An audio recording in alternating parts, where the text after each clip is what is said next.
Welcome to the Upland Daily Show, the show for buying and selling deals on Upland. Now, Upland, I had a couple of announcements yesterday. The Uplander Spark Scavenger Hunt is scheduled for this Friday, and another low-key stress event going on today, this morning. Makes me wonder if Upland is speeding up their development, though, with Spark Scavenger Hunt. Will we see Spark drop sooner than maybe we thought? No, it got pushed back recently with all the Oakland stuff, but I guess once that's wrapped up, maybe Spark is on the agenda. That'll be fun to start being able to build on our properties. Um, let's see. So, just real quick, thank you all for viewing and subscribing. I appreciate you guys. And if you want to impact my content, please leave a comment. More than happy to take your input down there.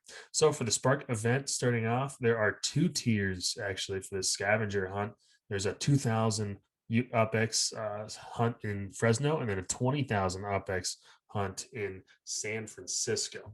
So I guess we'll have to choose. Do we want to go for the baller 20,000 UpX or go for the low key 2,000?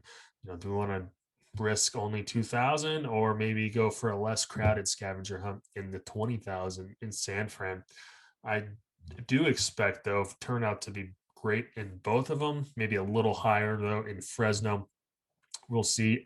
It sounds like there's a number of different prizes and then a grand prize for everyone. And the grand prize is, they didn't say an exact number, but they said the last time they did a scavenger hunt like this, it was over 70,000 or 700,000 UpX, and looks like they expect this one to be bigger just based on what they said. I would recommend only competing in one of these scavenger hunts. You can do both, but it just doesn't make sense. These things have been going quick, and the likelihood that you're able to even compete in the other one after finishing one, I mean, the likelihood of finishing one successfully is low enough to do both. It's slim to none. Would not do that.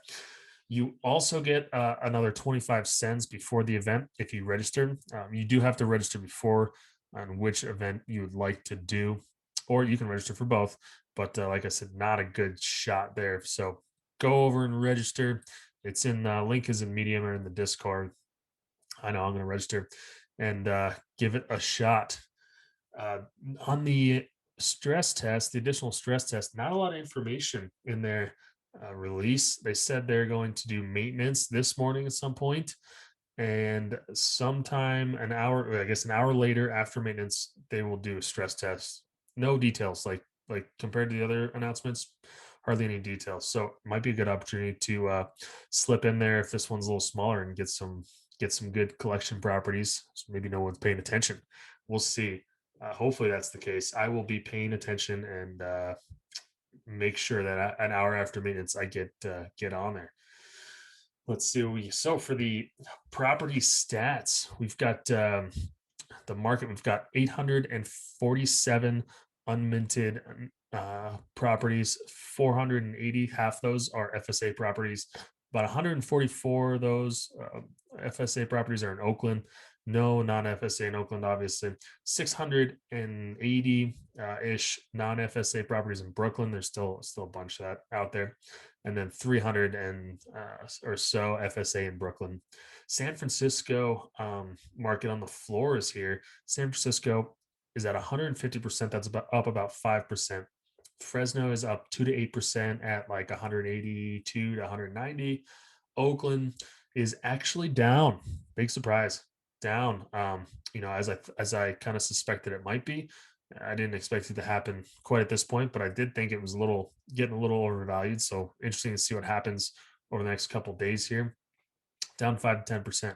Manhattan, 160%. That's up 10%.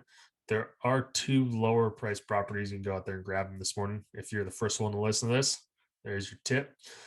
Brooklyn, 150%. That's up 5%. Although there are some properties lower than 150%. They're like the bigger properties, which maybe wonder this morning, like over the long run, Upland said it's going to stop, maybe in the next, in like 2 years or something, they're going to stop doing income incentives for owning a property, no more rent or whatever. But, when we reach that point, How does Upland incentivize players to hold larger properties?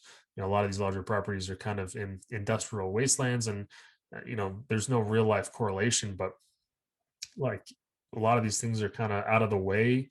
Even in kind of the business centers, you starting to see in Upland all these Tribeca neighborhoods, Little Italy, for example, in Brooklyn, or yeah, in Manhattan, and but these properties are going to be kind of out of the way. Like, how do you incentivize holding those? It'd be an interesting question to answer.